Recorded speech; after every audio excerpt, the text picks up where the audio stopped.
The first time I realized my marriage was already over, I wasn't angry. I was folding laundry. It was a quiet Sunday evening in Boston, the kind where the city slows down just enough to remind you how alone you really are. I stood there matching socks that didn't belong to me emotionally anymore, listening to the hum of the dryer when it hit me with unsettling clarity. If this man walked past me on the street, I wouldn't recognize him, and that man was my husband. I sat on the edge of the bed afterward, surrounded by neatly folded clothes, and felt nothing. No sadness, no panic. Just a hollow calm that scared me more than heartbreak ever could. People assume marriages fall apart with shouting, betrayal, slammed doors. No one tells you that sometimes they dissolve quietly between unanswered questions, polite conversations, and two people slowly becoming strangers under the same roof. My name is Claire Whitmore, and this is how I learned that love doesn't always leave loudly. Sometimes it simply stops showing up. I grew up in Seattle, the middle child of 3, raised by parents who believed stability was the highest form of love. They weren't cold, just practical. Emotions were allowed, but only if they didn't interfere with responsibility. So when my mother suggested I meet Ethan, I didn't think twice. "He's a good man," she said. "From a respectable family, smart, focused, you won't struggle." At 27, tired of failed relationships and watching everyone around me settle down, that sounded comforting. Ethan was kind in a distant way. He asked the right questions, paid attention when I spoke, and never raised his voice. We dated for a few months, and when he proposed, it didn't feel like a fairy tale, but it felt safe. And I mistook safety for love. We married quietly, moved into a modern apartment near the harbor, and slipped into routine almost immediately. He worked in logistics consulting and traveled often. I worked remotely at first, then later accepted a position in London, an opportunity that changed everything. The plan was simple. I'd move first. He'd follow once his contract ended. But plans don't always mean commitment. Living apart should have made us miss each other. Instead, it revealed how little we were connected. Our calls became brief check-ins. "How was your day?" "Busy." "Same." Sometimes days passed without a single message. When he visited, we shared space without intimacy, conversation without depth. One night, lying beside him in bed, I realized I felt lonelier with him there than when I was alone. That was the moment I stopped pretending. London gave me something I didn't expect. Freedom. The city felt alive in a way I hadn't been in years. I took a job as a communications lead at a private equity firm based in Canary Wharf, fast-paced, demanding, intense. I loved it immediately. And then I met Alexander Moore. He wasn't introduced with flair, no dramatic entrance, no sweeping charm.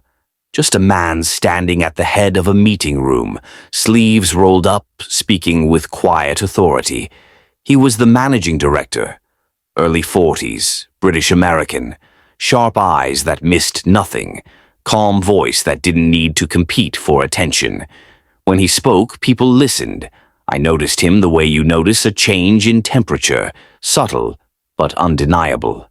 At first, our interactions were strictly professional, emails, meetings, deadlines. But Alexander had a way of asking questions that went beyond surface-level answers. "You don't agree with this strategy," he said once during a meeting, eyes settling on me. I froze. "I didn't say that." "No," he replied calmly. "But you thought it." The room laughed nervously. I gave my input, and instead of dismissing it, he asked me to expand. That moment, being seen, truly seen, did something to me. From then on, he sought my perspective often. Late evenings became common, long discussions over documents that slowly drifted into conversations about life, ambition, regrets. He never crossed a line, never flirted openly, but there was something magnetic in the restraint. One night, after everyone else had left, we stood by the office windows watching the Thames glow under city lights. "You work like you're running from something," he said. I smiled faintly. "Maybe I am." He didn't push. That was his power. Back home, my marriage continued to fade. Ethan postponed his move again and again. "There's just a lot going on," he said over the phone. "We'll figure it out." But we had started sounding like an obligation instead of a partnership.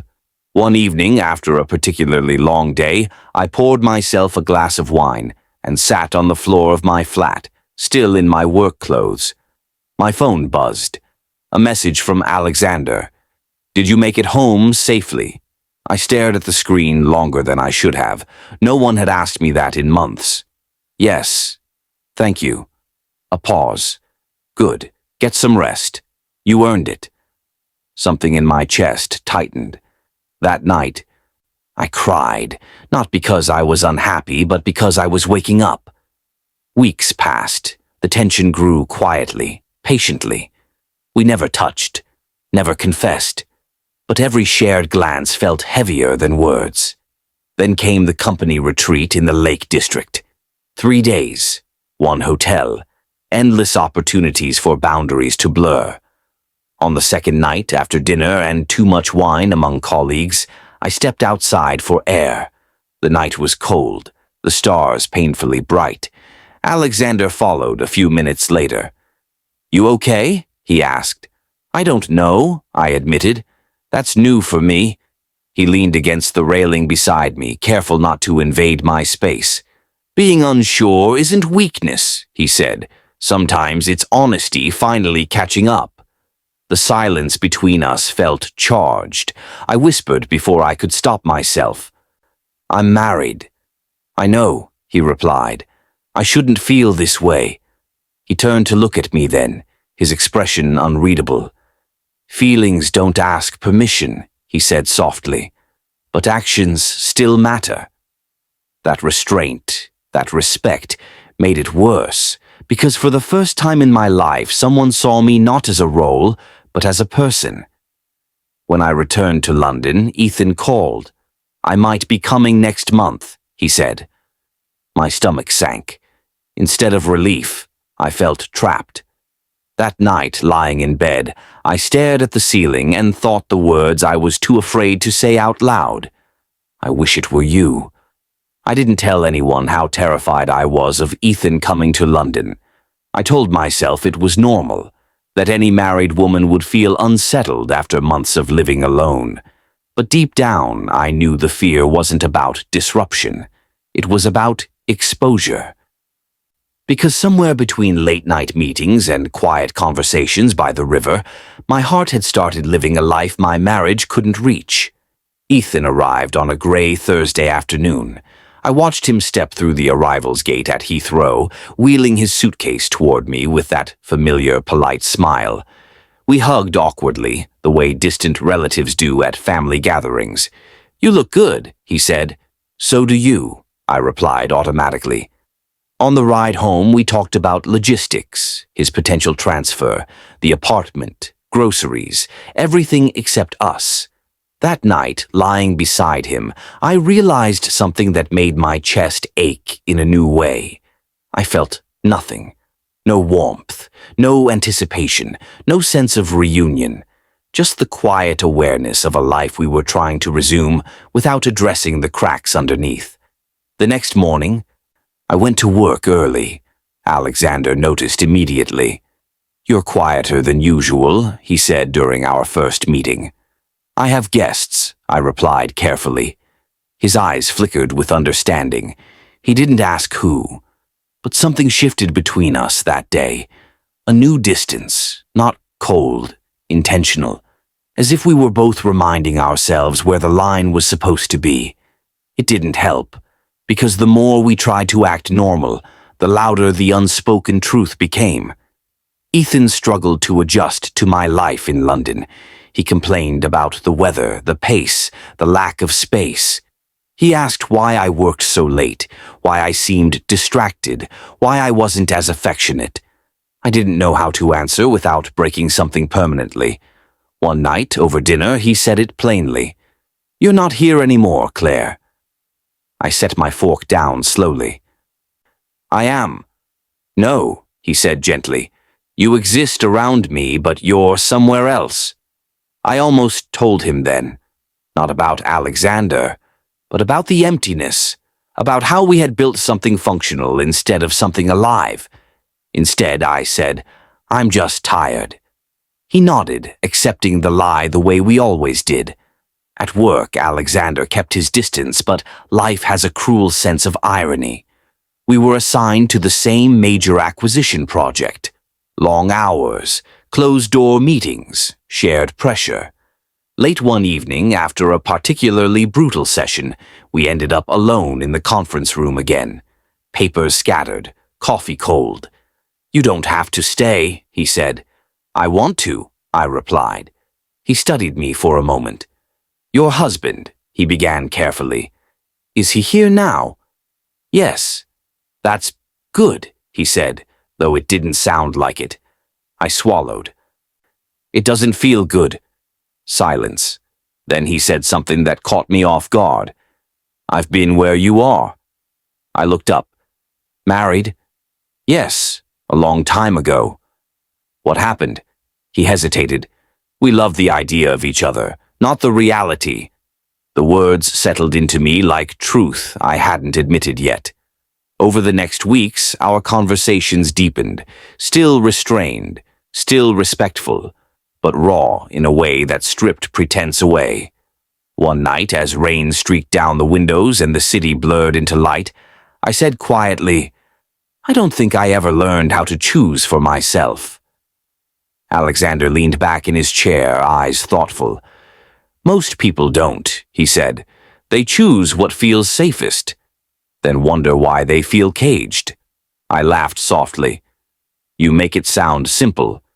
"It's not," he replied. "It's terrifying." That was the moment I knew. I wasn't just attracted to him.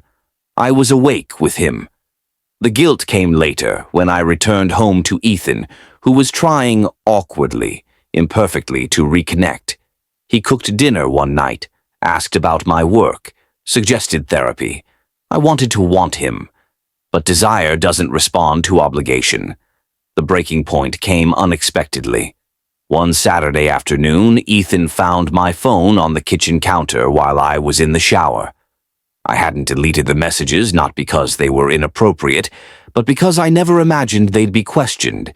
He didn't accuse me when I came out. He just asked, "Who's Alexander?" My stomach dropped. "My boss. Do you always talk to him at night?" I opened my mouth, then closed it. "I'm not cheating," I said quickly. "I didn't ask that," he replied. "I asked who he is to you."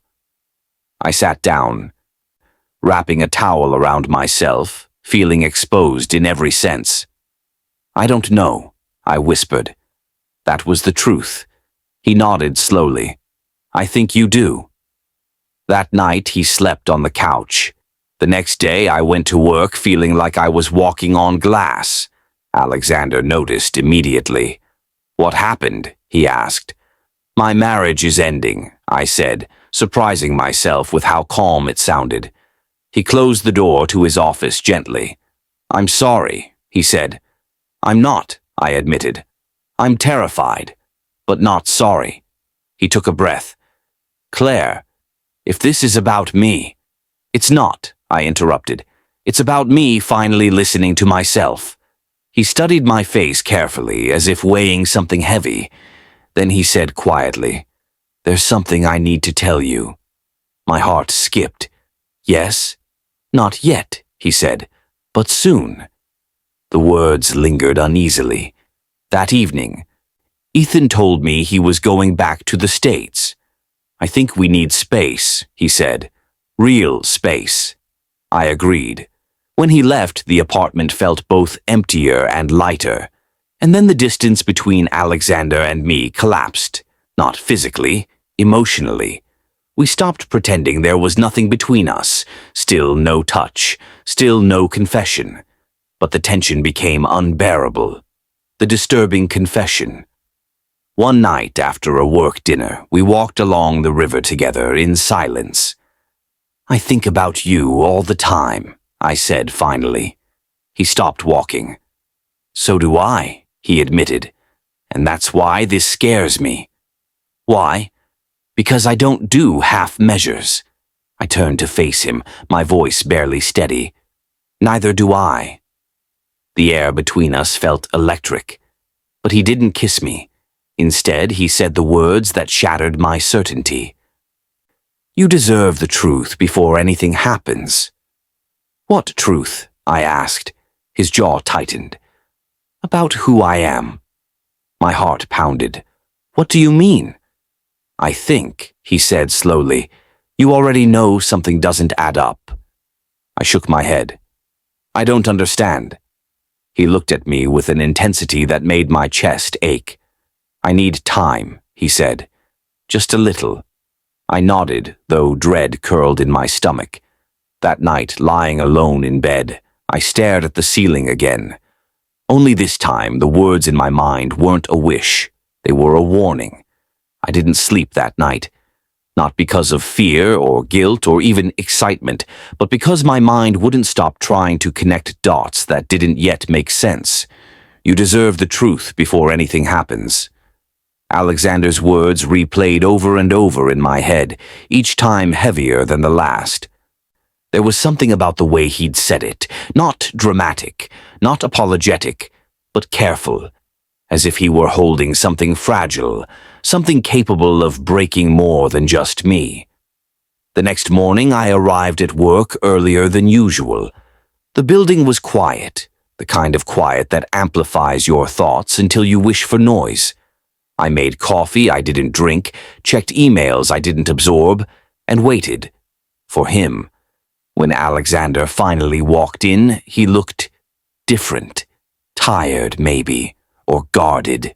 He greeted me with the same professionalism as always, but something essential was missing. The warmth, the ease. We didn't speak alone that day. Meetings filled every hour, conversations stayed strictly business, and by the time evening came, the tension between us had hardened into something sharp and uncomfortable. I told myself not to imagine things. I failed. When I got home, my phone buzzed. A message from Ethan. I landed safely. "Hope you're okay." I stared at it for a long time. "I'm okay," I typed back. "I hope you are too." That was it. No hearts, no longing. Just closure quietly settling into place. Over the next week, Alexander avoided me. Not completely, not obviously, but the lingering conversations stopped. The personal check-ins disappeared. He kept doors open, maintained distance, stayed visible around others. And it hurt more than I expected. Not because I needed him, but because I didn't understand what had changed. One evening, after most people had left, I gathered the courage to knock on his office door. "Do you have a moment?" I asked. He looked up, surprise flickering across his face. "Of course." I closed the door behind me. "You said there was something you needed to tell me," I said quietly, "and then you disappeared." He exhaled slowly, leaning back in his chair. "I didn't disappear," he said. "I gave us both space." "I didn't ask for space." "No," he agreed, "but you need it." My voice tightened. "Why?" He studied me carefully, like someone deciding how much truth another person can survive. "Because," he said finally, "once I tell you, nothing stays simple." I laughed softly. "Nothing about this is simple." That's exactly my point. Silence stretched between us. I crossed my arms, grounding myself. "Whatever it is, I'd rather know." He stood, walked to the window, and stared out at the city. "Tell me something first," he said. "Why did you marry Ethan?" The question caught me off guard. "I thought it was the right thing to do," I said. "I thought love would grow." "And did it?" "No." "Then why stay?" I swallowed. "Because leaving felt like admitting failure." He nodded as if that confirmed something for him. I need you to understand something about me, he said slowly. I don't believe in accidental lives. Every choice has weight, every silence, a consequence. I felt a chill. Okay. He turned back to face me, and I don't enter anyone's story lightly. My heart pounded. Alexander, I said, barely above a whisper, what are you trying to say? He hesitated, then his phone buzzed. He glanced at it, and whatever he saw there made his expression harden. I can't, he said abruptly. Not tonight. Frustration surged through me. You keep doing that. You open something and then shut it down. I'm protecting you. From what? From the part of me you don't yet see. I stared at him, anger and confusion tangled together. I'm not fragile, I said. No, he replied quietly. You're brave. That's why this scares me. Before I could respond, there was a knock at the door. The moment broke, and I walked out feeling more unsteady than ever. That night I dreamed of locked doors and unfinished conversations. The days that followed brought a strange shift at work. Alexander announced he would be stepping back temporarily from certain operations due to personal obligations. He delegated responsibilities, reassigned oversight, and removed himself from my direct reporting line. Professionally, it made sense. Emotionally, it felt like loss. I tried to focus, tried to bury myself in work. But absence has a way of speaking louder than presence. The painful truth. One evening, I received an unexpected email from Human Resources. We'd like to schedule a routine review of leadership disclosures. Please confirm availability. I frowned. Leadership disclosures? It wasn't my department. It wasn't my role. But Alexander's name was on the CC. Something tightened in my chest. The meeting took place 2 days later. A glass-walled conference room. Neutral smiles. Corporate language. They asked general questions. Compliance. Transparency. Conflicts of interest. Then one question landed differently. Are you aware of any undisclosed personal relationships within executive leadership that could present ethical concerns? I blinked. No. They nodded, made notes, moved on. But the seed had been planted. That evening, as I packed up to leave, Alexander approached my desk. Can we talk? He asked. I nodded. We walked out together, down the elevator onto the street. The city buzzed around us, indifferent to the storm inside me. I think, he said slowly, you're starting to see the shape of it. See the shape of what? The truth. I stopped walking. Alexander, you're going to have to stop speaking in riddles. He turned to face me. Claire, he said gently, what do you know about my past? I hesitated. That you were married, that it didn't work. That's what I let people believe. My pulse quickened. There's more? Yes. He inhaled deeply. Much more. I searched his face for answers, for reassurance, for something solid. Does it involve me? I asked. Yes. Does it involve my husband? He didn't answer immediately. That silence told me everything. My breath caught. How? I didn't know at first, he said quickly. I swear to you I didn't. Knew what? That our lives were already connected. The world tilted. You're saying you didn't know who I was? I asked. No, he said. I'm saying I didn't know who you were to him. My heart pounded so hard it hurt. Say it clearly, I demanded. He closed his eyes briefly, as if bracing himself. I met Ethan years ago, he said. Before you. My knees weakened. In what way? I whispered. Business, he replied. At first. The words echoed ominously. And later, I pressed. He opened his eyes. Later, our lives crossed in ways neither of us anticipated. I shook my head. You're not telling me everything. No, he agreed. Because once I do, you won't be able to unsee it. I stepped back, creating distance between us. Alexander, I said, voice trembling, are you connected to my marriage? His expression softened painfully. Yes. The word landed like a fracture. I stared at him, my mind racing, trying to assemble pieces that didn't yet fit. You're telling me, I said slowly, that the man I fell for is somehow tied to the man I married. Yes.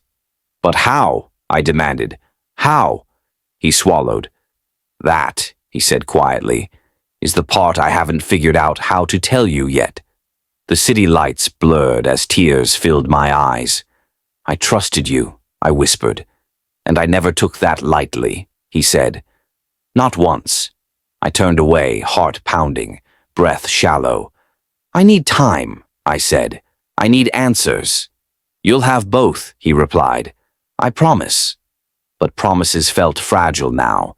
As I walked home alone, the words I had once whispered as a longing returned to me, only now they felt twisted, complicated, dangerous. I wish it were you. And for the first time I wondered if wishing had been the mistake. How hurtful can the truth be? I didn't go straight home that night. I walked. No destination, no plan, just movement, as if staying still might force me to feel everything at once, and I wasn't ready for that. The city felt louder than usual, traffic lights blinking impatiently, snippets of conversations floating past me, couples laughing, strangers holding hands, lives continuing uninterrupted while mine quietly fractured beneath the surface. Alexander's words echoed in my head, looping without mercy. I met Ethan years ago. Our lives were already connected. I didn't know at first. Every version of the truth my mind tried to construct felt wrong. Business partners, rivals, friends, something darker. By the time I reached my flat, my chest ached from holding my breath for too long. I didn't cry, not yet. Instead, I sat on the floor with my back against the couch and stared at the wall like it might explain things if I waited long enough. Ethan hadn't lied to me, at least not directly. He had always been vague about his work, his past, the people he dealt with. I had accepted that vagueness because asking deeper questions would have required intimacy, and neither of us had been good at that. But Alexander, he had felt honest, open, deliberate, which made this worse. The next morning I woke with a headache and the dull awareness that something irreversible had begun. There was no going back to ignorance now.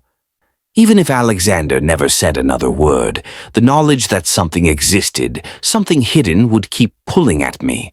At work, the atmosphere had shifted, not dramatically, not enough for anyone else to notice. But I felt it in the way people glanced between Alexander and me, in the careful neutrality of meetings, in the way my name now appeared on documents that bypassed him entirely. He was being careful. So was I. Days passed without a private conversation. Emails stayed professional. Interactions were brief and public. If someone had looked closely, they might have assumed whatever tension once existed had faded. But tension doesn't fade. It waits. One afternoon, I received an unexpected call from Ethan. I stared at my phone as it rang, surprised by the sudden surge of nerves. We hadn't spoken since his message about landing safely. I answered. "Hey," I said. "Hey," he replied. His voice sounded tired, hesitant. "Do you have a moment?" "Yes." There was a pause. "I've been thinking," he said. "About us." My grip tightened on the phone. "Okay." "I don't want this to turn into something ugly," he continued.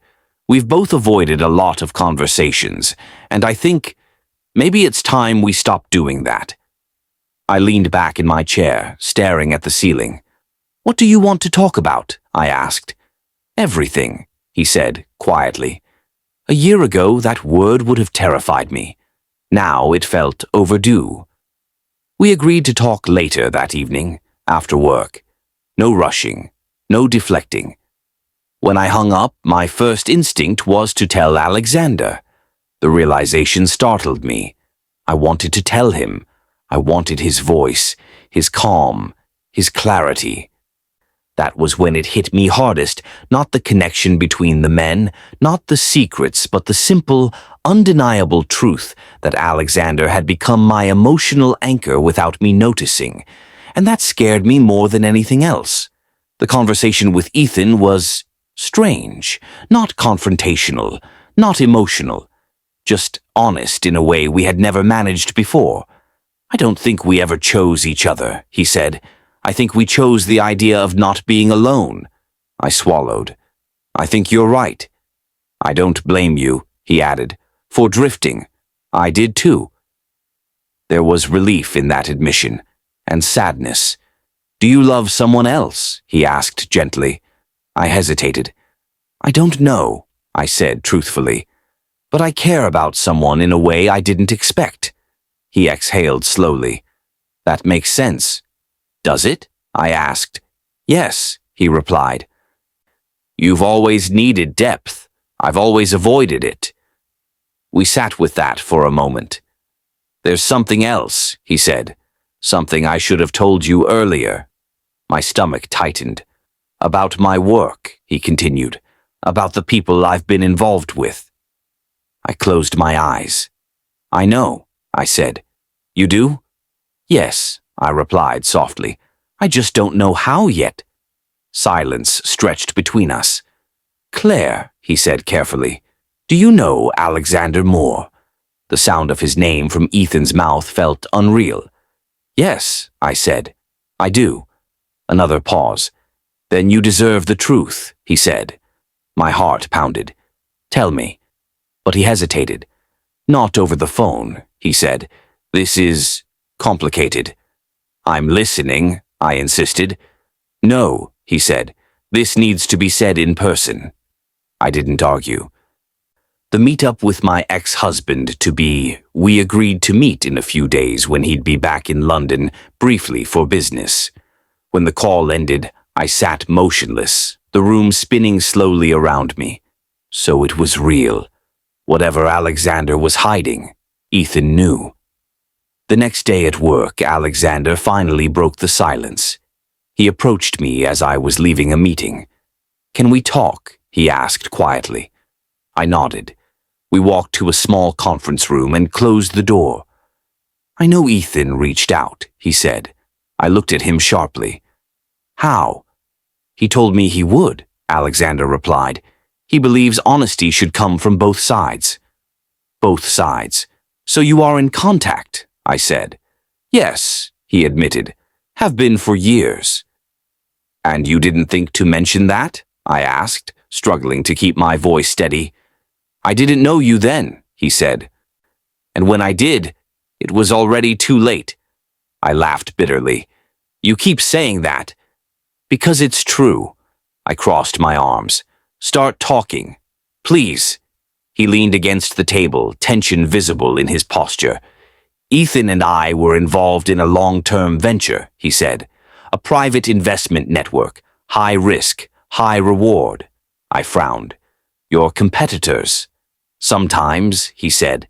"Sometimes partners." "And sometimes," I prompted, "sometimes enemies." The word sent a chill through me. "What kind of enemies?" I asked. "The kind who know each other's weaknesses," I thought, but didn't say. "Business," he replied. "But business has consequences." I shook my head. "You're still holding back." "Yes," he admitted, "because the next part isn't mine to tell alone." "Then what is yours to tell?" I demanded. He met my gaze steadily. "That I never intended for you to be collateral." The word hit hard. "Collateral?" I echoed. "I didn't seek you out," he said firmly. "I didn't manipulate your feelings. I didn't plan this." "Then why does it feel like my life is suddenly surrounded by secrets?" I asked.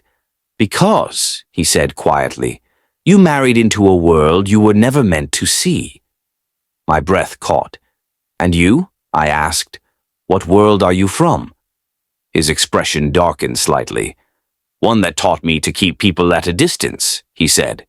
Until you. The honesty in his voice nearly broke me. I looked away, blinking back tears. I'm meeting Ethan soon, I said. He says he's going to explain everything. Alexander nodded. He should. Will you be there? I asked. No, he said immediately. This conversation belongs to you and him. I studied him. Are you afraid of what he'll say? Yes, he admitted. Why? Because it might change the way you see me, he said, and I don't know if I can bear that. The vulnerability in his voice surprised me. I already don't know how to see you, I said softly. He gave a small, sad smile. That makes two of us. The days leading up to my meeting with Ethan passed slowly, too slowly. Every interaction felt loaded, every thought spiraled. I replayed memories, moments that had seemed insignificant before, now colored with suspicion. The way Ethan avoided details, the way Alexander sometimes seemed to anticipate things before they happened, the unspoken understanding between them that I had never noticed until now. When the day finally arrived, I felt oddly calm, like my mind had already accepted that whatever was coming would change everything. Ethan chose a quiet cafe near the river. He looked older when I saw him, more worn, like someone carrying weight he could no longer ignore. We sat across from each other, coffee untouched. I don't even know where to start, he said. Start anywhere, I replied. He took a deep breath. I didn't marry you for the reasons you think, he said. My chest tightened. Neither did I said. That's not what I mean, he continued. I cared about you, still do, but there were advantages. I nodded slowly. I assumed as much. You shouldn't have, he said. You deserved honesty. Yes, I agreed. I did. He looked at me with something like regret. Alexander warned me this day would come, he said. I stiffened. Warned you of what? That secrets have a way of finding the people they affect most. I leaned forward. Ethan, stop circling it. He swallowed. You were never supposed to meet him, he said. The words felt heavy, ominous. But you did, I said. Yes, he replied quietly. And that's where everything started to unravel. My husband and my boss's encounter Ethan's words sat between us like something fragile and dangerous. You were never supposed to meet him. I let out a slow breath, forcing myself not to react too quickly. I'd learned that rushing emotions only made them harder to understand later. Why? I asked calmly. Too calmly. Ethan wrapped his hands around his coffee cup but didn't drink. Because once you did, I lost control of the narrative. That sentence told me more than he probably intended. I didn't know my life was a narrative you were controlling, I said. It wasn't supposed to be, he replied. Not like that. I studied his face, searching for the man I'd married. He looked familiar but distant, like a version of him I'd never fully met. Tell me about Alexander, I said. Ethan exhaled sharply. You already know who he is. I know who he appears to be, I corrected. That's not the same thing. He nodded. Fair. There was a long pause before he spoke again. Alexander and I started working together almost a decade ago, he said, back when neither of us had much to lose. And now, I asked. And now, he replied quietly, we both have everything to lose. That sent a chill through me. What kind of work was it? I asked. Strategic investments, he said. Acquisitions, influence, positioning. That sounds intentionally vague. It has to be, he said, because the lines blurred. Between what? I pressed. Legal and not, he admitted. I leaned back, absorbing that. And where do I fit into this? I asked. You were never meant to, he said quickly. You were supposed to be separate. Separate how? He hesitated. Untouchable. The word made my stomach turn. So marrying me gave you what? I asked.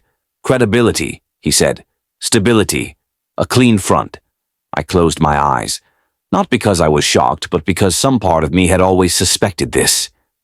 You used me, I said quietly. I didn't mean to, he replied. At first. At first, I echoed. That phrase seems popular lately. He flinched. I cared about you, he insisted. That part was real. I believe you, I said, which somehow makes this worse. We sat in silence again, the weight of unspoken years pressing down on us. And Alexander? I asked eventually. Where does he fit into this now?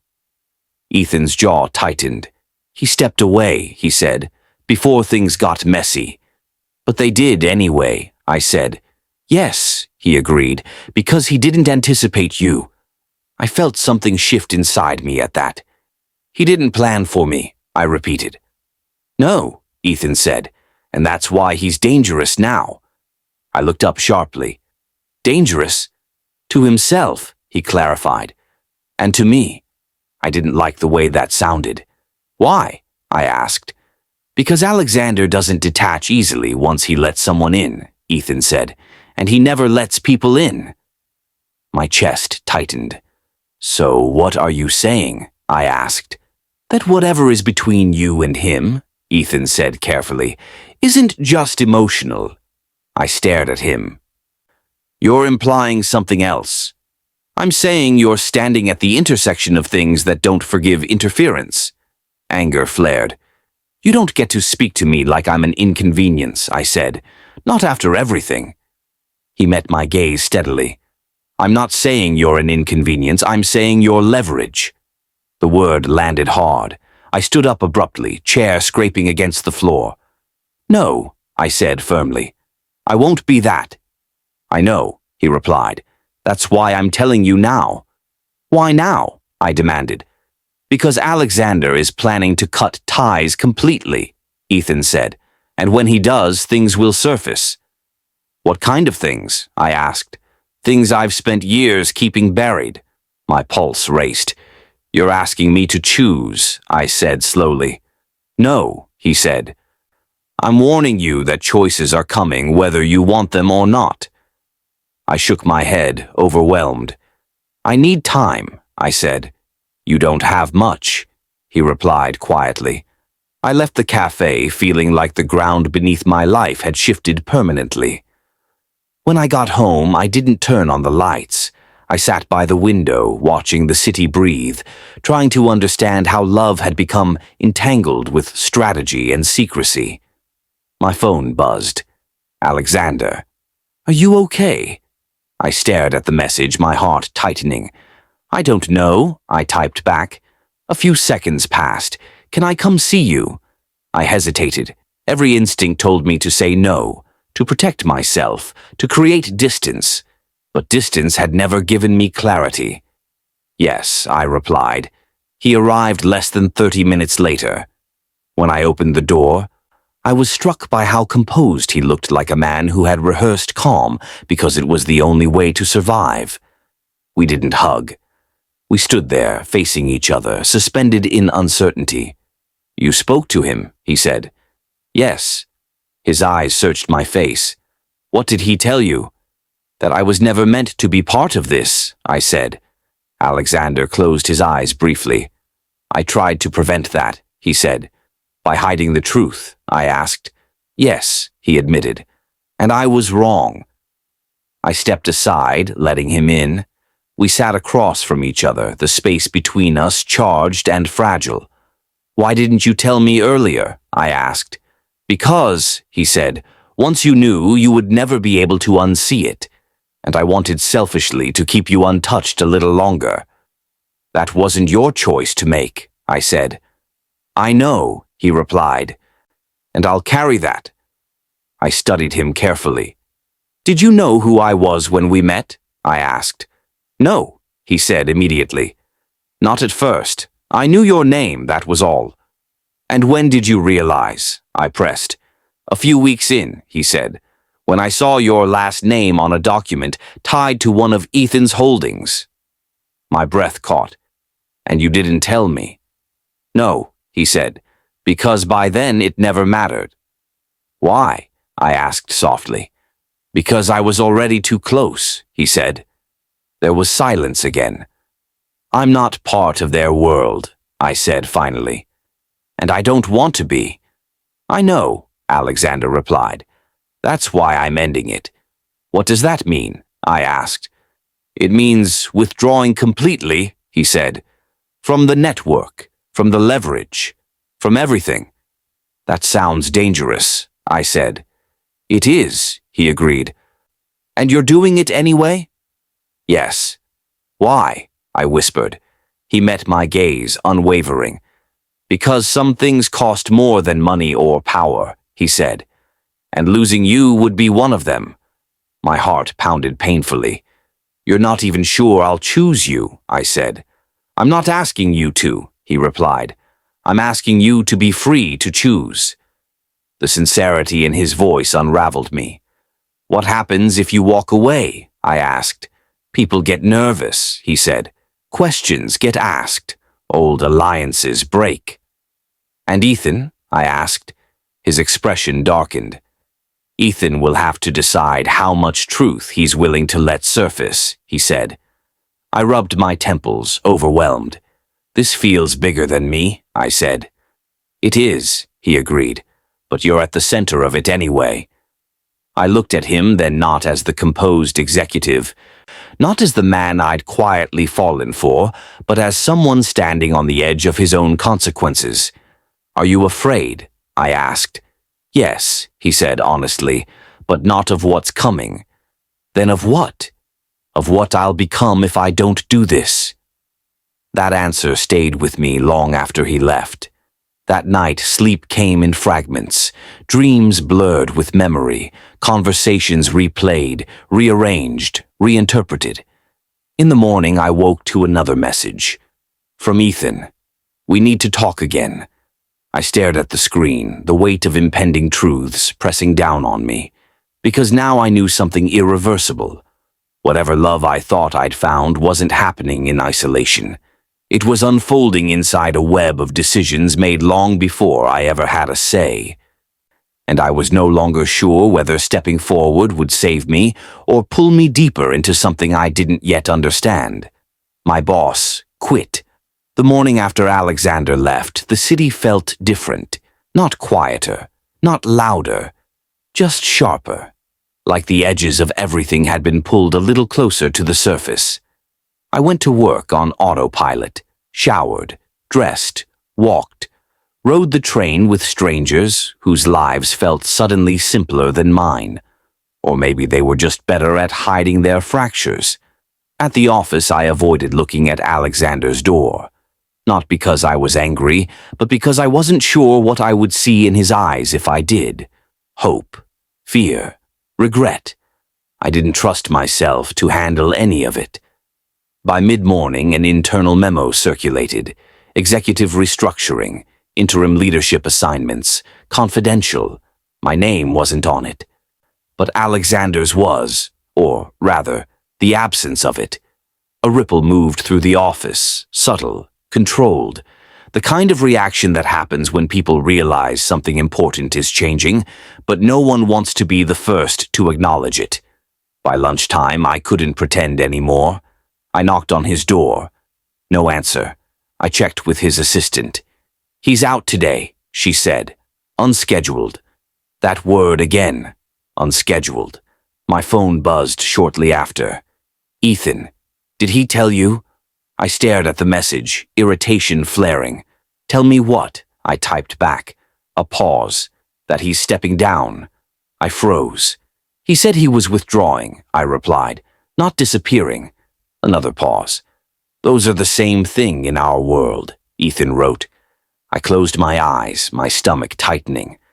Why does it feel like both of you know what's happening and I'm just reacting to it? I typed. The reply came slower this time. Because you're still trying to live outside of it. That angered me. I didn't ask to be part of this, I sent back. I know, he replied, but now you are. I didn't respond.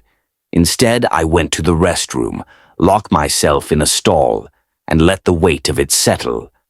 I had spent my whole life believing that if I stayed honest, worked hard, loved carefully, I could avoid chaos. And yet here it was, woven quietly into my marriage, my career, my heart. The search for the truth. That evening, I didn't wait for messages. I went home and opened the laptop Ethan and I had once shared. I hadn't touched it since he left.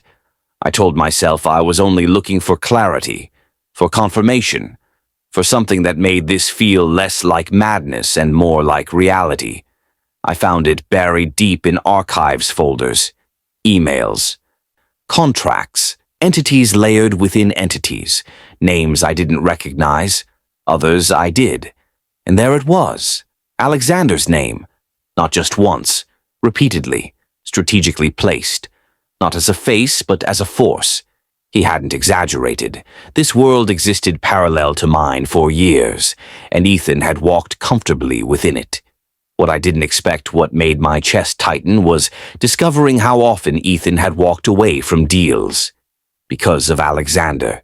Emails where pressure had been applied, where lines had been tested, where decisions could have crossed into something darker.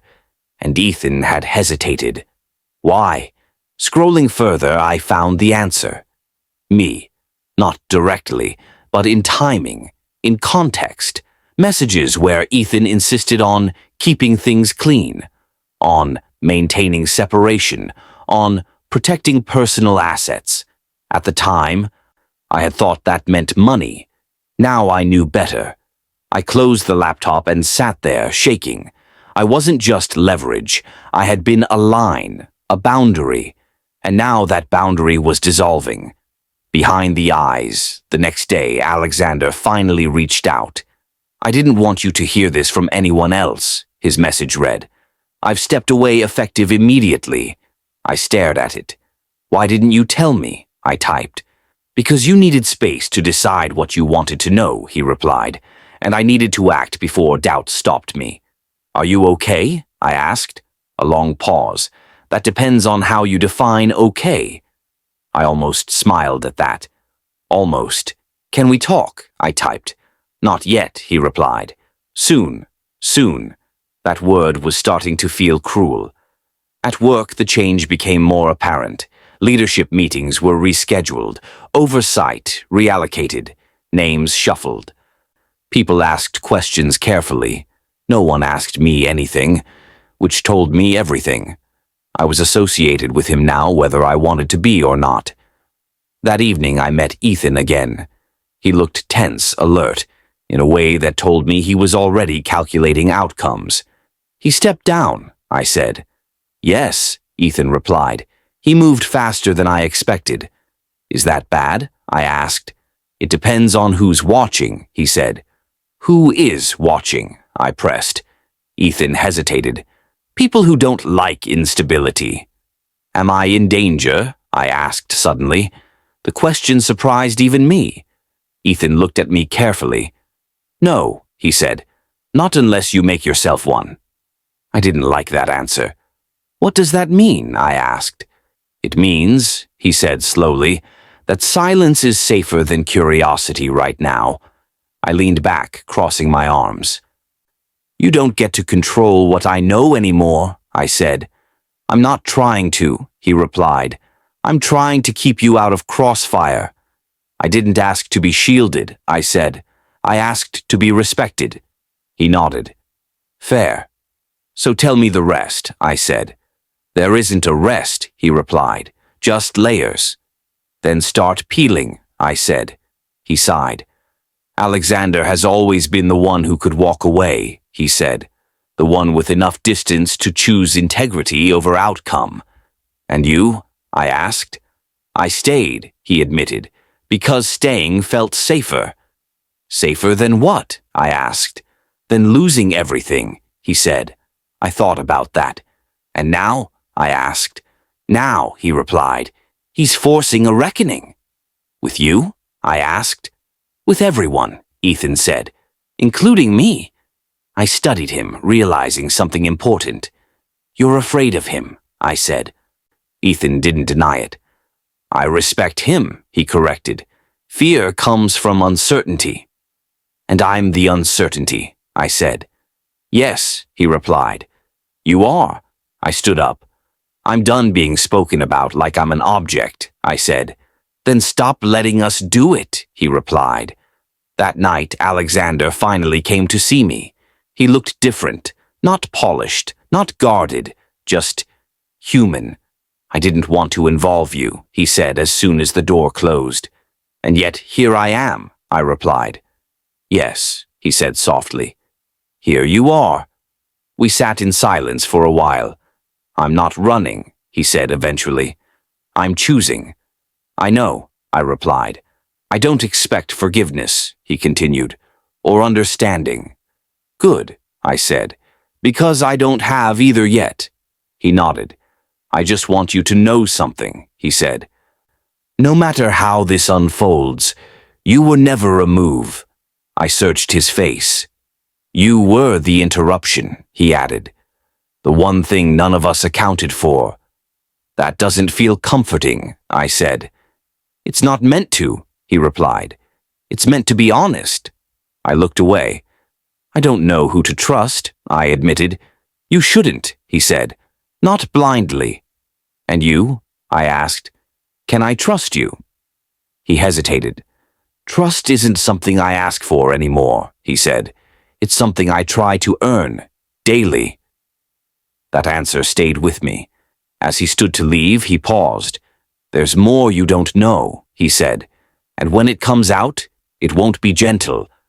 About you, I asked. About all of us, he replied. After he left, I stood alone in the quiet apartment. The silence felt heavy, not empty, but full of things waiting to surface. I knew then that whatever came next would not be clean or simple, because love, once entangled with truth, rarely is. And I was standing at the center of something that had been set in motion long before my heart ever got involved. I chose to stood by the window as dawn crept quietly into the room, the city slowly waking below me. For the first time in months, I didn't reach for my phone. I didn't wait for Ethan's explanations or Alexander's promises. I simply breathed. Some stories don't end with answers, they end with choice. I didn't know yet who I would walk away from or who I might walk toward. But I knew this, my life would no longer be negotiated in silence or shaped by secrets that weren't mine to carry. Maybe love would find me again. Maybe it already had, in the courage it took to finally choose myself. And for now, that was enough.